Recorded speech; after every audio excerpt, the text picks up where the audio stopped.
Bucky murdered Peter's parents. One of the MCU's darkest fan theories suggests the Winter Soldier is responsible for killing Spider-Man's parents, a theory supported by timeline alignment and Bucky's documented assassination missions. According to Reddit Theory, Bucky eliminated Peter Parker's parents while serving as Hydra's Winter Soldier. Bucky was actively assassinating Hydra targets during the period Peter's parents were alive. Hydra had infiltrated S.H.I.E.L.D., so discovering Peter's parents' research would have been possible. Peter's parents' work in genetics could have threatened Hydra if they were developing enhanced individuals. Homecoming was confirmed as one of Bucky's trigger words in The Falcon and Winter Soldier. Fans note the thematic connection between Peter's father figure relationship with Tony Stark and Bucky's own paternal redemption arc. Tony Stark's knowledge of Peter before Civil War could be explained if Tony learned about Winter Soldier's involvement. In the comics, Peter's parents, Richard and Mary, were actually CIA agents, supporting MCU spy parent interpretation. The MCU never revealed Peter's full backstory, leaving room for this speculation. This theory connects two major MCU storylines and explains narrative conveniences in Spider-Man's introduction. However, it's intentionally unconfirmed. The MCU chose not to reveal Peter's backstory, leaving it open for fan interpretation. Kevin Feige has stated the backstory doesn't need exploration, likely preventing this theory from becoming canon. It remains compelling because it would deepen both characters' arcs with shared tragic history. The Winter Soldier program operated for decades, and Bucky's memory gaps mean he couldn't confirm or deny involvement, even if asked directly. The emotional weight of this theory would add layers to the Civil War airport battle, where Peter fought against the man who potentially orphaned him. It would also explain Tony's almost obsessive need to protect Peter, as if compensating for failing to prevent the Winter Soldier's actions earlier. The theory gains credibility from the MCU's tendency to interconnect character backstories in unexpected ways, creating a web of relationships that spans the entire franchise. Loki resembles Hela. When Thor Ragnarok revealed Odin's firstborn daughter Hela, audiences immediately noticed she looks far more like Loki than like Thor, sparking a theory that Odin deliberately crafted Loki's Asgardian appearance. In Thor Ragnarok, Loki demonstrates the ability to access memories through physical contact, shown when he grabs Valkyrie's head during their confrontation. The theory proposes that when infant Loki was found, he touched Odin and glimpsed memories of Hela, unconsciously adopting her appearance. An alternative interpretation suggests Odin intentionally shaped Loki's appearance to resemble his imprisoned daughter as a constant reminder. In Norse mythology, Hela is actually Loki's daughter, adding layers to MCU reinterpretation. This explains Odin's complicated feelings toward Loki, as the resemblance to his lost daughter complicated their relationship. This theory enriches Odin's character by suggesting his relationship with Loki was complicated by a visual reminder of his banished daughter. It explains an otherwise confusing character design choice and adds tragic depth to Odin's distant fatherhood. The theory elegantly connects established MCU facts into a cohesive interpretation. Both Loki and Hela share similar color palettes, favoring black and green, and both have elaborated horned headdresses that distinguish them from Thor's simpler Viking aesthetic. Their fighting styles also share similarities, with both preferring conjured bladed weapons and deceptive tactics over Thor's straightforward hammer approach. The physical resemblance extends to facial structure and mannerisms, with both characters displaying theatrical flair and sardonic wit. If Odin did shape Loki's appearance, it would add psychological complexity to his parenting, suggesting he could never fully separate his adopted son from his banished daughter. This would explain why Odin seemed to favor Thor, despite claiming to love both sons equally, as looking at Loki constantly reminded him of his greatest failure and deepest shame. The theory also raises questions about Frost Giant appearance being malleable under Asgardian magic, and whether Loki's true blue form is actually his natural state or another magical construct. THANOS, Acronym theory. Before the Soul Stone's location was revealed, a viral fan theory suggested Thanos' name itself was an acronym predicting where each Infinity Stone could be found, one of the MCU's most elaborate theories that spectacularly failed. The theory proposed Thanos' name spelled location hints: Tesseract, followed by an unknown H, Ether, another unknown N, Orb, and Scepter. Tesseract for the Space Stone and Ether for the Reality Stone were confirmed containers.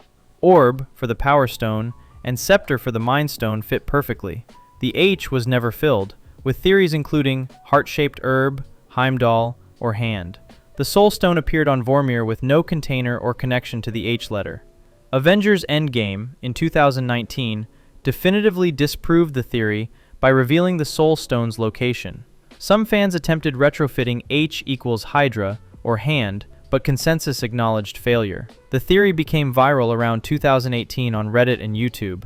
This theory represents the height of MCU fan theory speculation, a creative, pattern-based interpretation that felt plausible given available information. Its failure demonstrates that not all compelling theories match creator intent. The theory is fascinating precisely because it was so nearly elegant and failed so completely, becoming a cautionary tale about over-interpreting coincidence. The mathematical probability of 4 out of 6 letters matching seemed too perfect to be accidental, leading fans to construct increasingly elaborate explanations for the missing letters. Some theorists suggested the N stood for necklace, referring to the Eye of Agamotto containing the Time Stone, which technically worked but felt forced. Others proposed nebula or nova core for the N, despite neither being stone containers.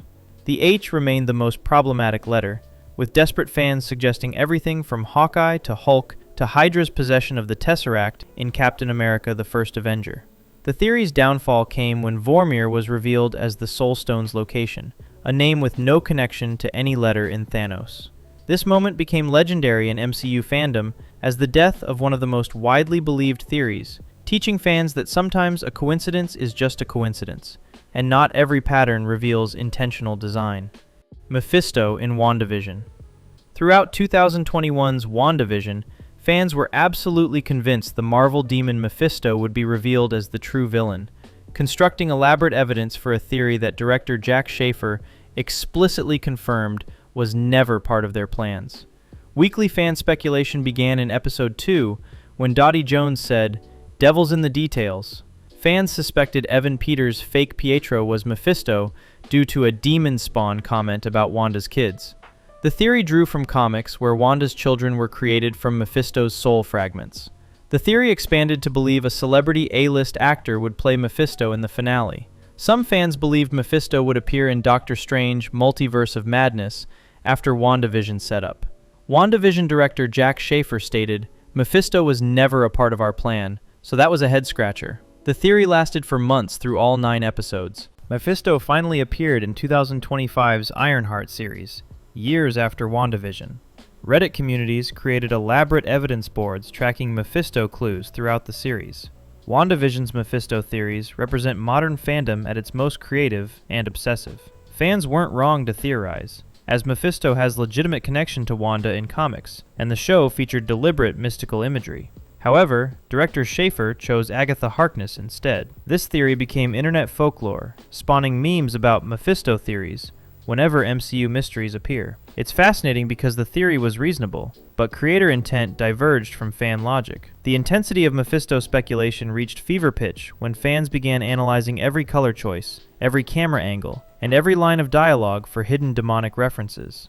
Red became Mephisto's color, hexagons were devil symbols, and even the cicada sounds in certain episodes were interpreted as demonic omens. The disappointment when the finale revealed Agatha as the villain created a cultural moment in fandom history, with "It was Agatha all along" becoming both a celebration and a mocking reminder of failed theories. Some fans felt betrayed, arguing the show deliberately baited Mephisto theorists with devil references and mystical imagery, while others defended Marvel for simply telling their own story without catering to fan speculation. The Mephisto saga became a lesson about managing expectations and the dangers of collective theorizing, creating certainty where only possibility exists.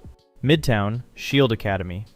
The school Peter Parker attends in the MCU films isn't just any high school. According to fan theory, it's a covert S.H.I.E.L.D. recruitment and training facility disguised as a public magnet school. The school is free or heavily subsidized, despite advanced facilities that cost millions. Principal Merida is the grandson of Jim Merida, a World War II Howling Commando, an ally to Peggy Carter, and S.H.I.E.L.D. co-founder Howard Stark. The school's mural displays Howard Stark, a S.H.I.E.L.D. founder, and Abraham Erskine, the Captain America creator. The academic decathlon team, robotics lab, and media program match S.H.I.E.L.D. specializations in science, politics, and media control. Peter can create military-grade weapons in the chemistry lab, which is unusual for a public school. Every named student has exceptional abilities or wealthy connections, including criminal connections. Nick Fury can effortlessly reroute school field trips, suggesting institutional access.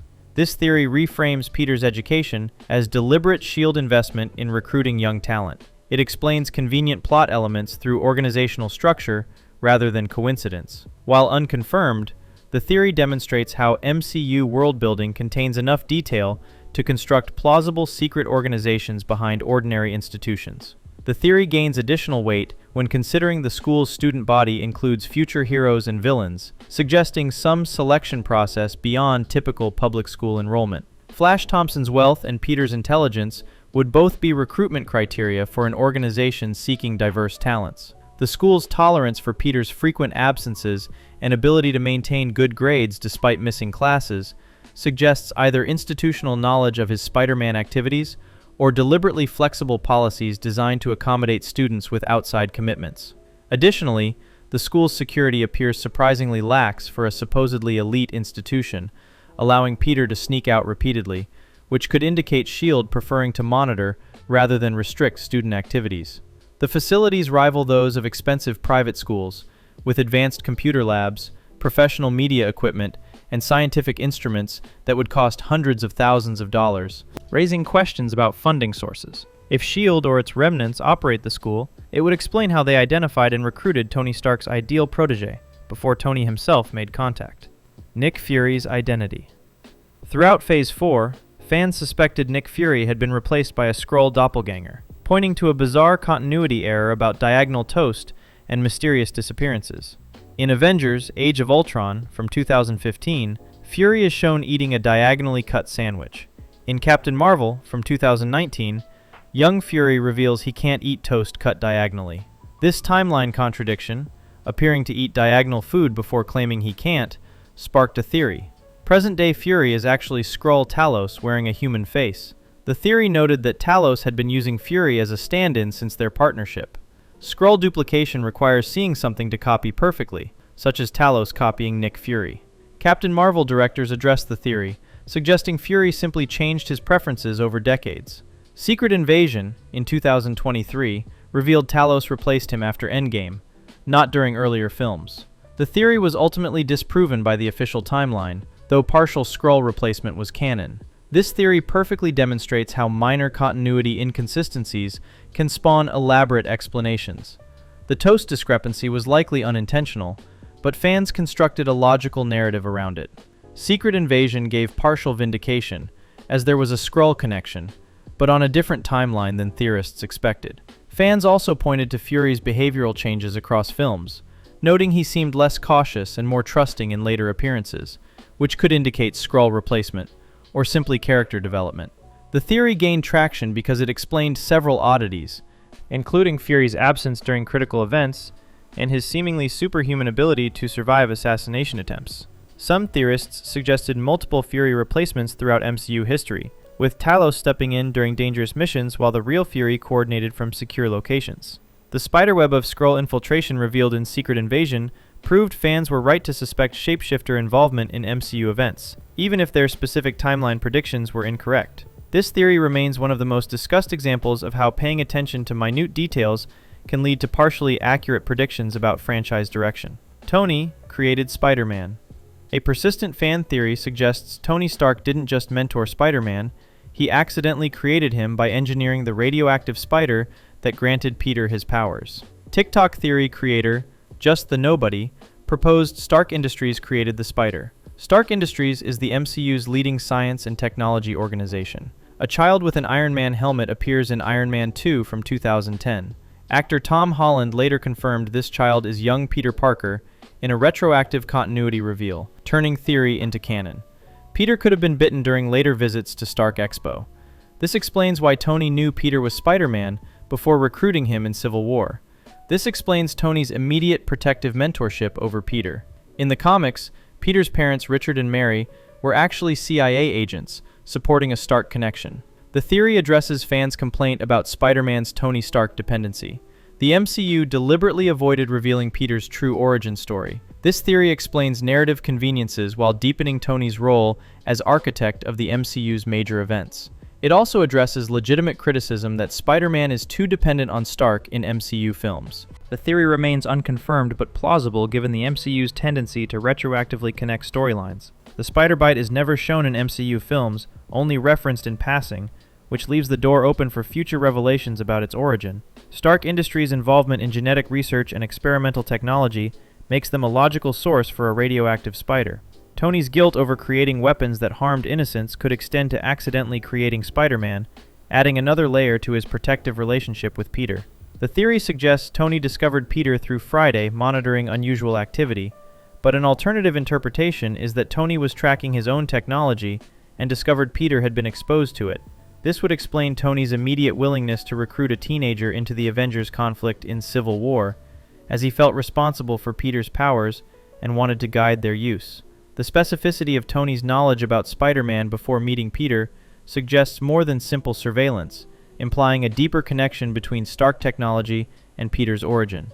If true, this theory would make Tony's death in Endgame even more poignant, as Peter loses both his mentor and the man inadvertently responsible for his entire superhero existence. Earth 616 Illuminati Formation. Doctor Strange Multiverse of Madness introduced an Illuminati protecting Universe 838 from multiversal threats, and fan theories suggest Stephen Strange might form his own version on Earth 616. Multiverse of Madness from 2022 revealed an Illuminati on Earth 838, with Reed Richards, Professor X, Captain Marvel, Captain Carter, and Black Bolt. Mordo explains the Illuminati formed to protect their universe from multiversal threats. Different universes have different Illuminati compositions based on available heroes. Stephen Strange has now witnessed Multiverse of Madness and Spider-Man No Way Home multiverse events. The theory proposes Strange has motivation and knowledge to form an Earth 616 Illuminati. Marvel likely plans to use the Illuminati for multiversal threats while the Avengers handle Earth-based threats. The Secret War storyline could bring multiple universes together, necessitating Illuminati formation. The Avengers are currently non-existent in MCU Phase 4, creating a leadership vacuum. Xavier and Reed Richards arriving from the multiverse would be natural Illuminati recruits. This theory extrapolates from established multiverse rules and Strange's evolving role.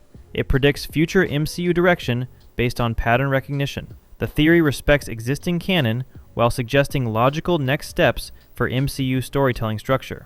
Strange's character arc shows him becoming increasingly willing to make difficult decisions for the greater good, exactly the mindset required for Illuminati membership. The brutal deaths of Earth 838's Illuminati demonstrated both the organization's importance and its vulnerability, teaching Strange valuable lessons about what worked and what failed in their structure. The MCU's introduction of so many multiversal threats, from Kang variants to incursions, suggests institutional response beyond traditional Avengers structure. An Illuminati on Earth 616 could include Strange, Wong, Captain Marvel, Shang-Chi, and potentially variants of deceased heroes like Toy Stark or Black Widow from other timelines. The secretive nature of the Illuminati matches Strange's tendency toward unilateral decision-making, seen when he cast the memory spell in No Way Home, despite Wong's objections. Marvel's Phase 5 and 6 seem to be building toward multiversal conflict on a scale requiring coordination beyond Earth's heroes, making an Illuminati formation almost inevitable. The theory also suggests this could be how Marvel introduces the Fantastic Four and X-Men into the main MCU timeline, through multiversal Illuminati recruitment, rather than traditional origin stories. If this was interesting to you, consider subscribing to keep up with every new upload. Thanks for watching.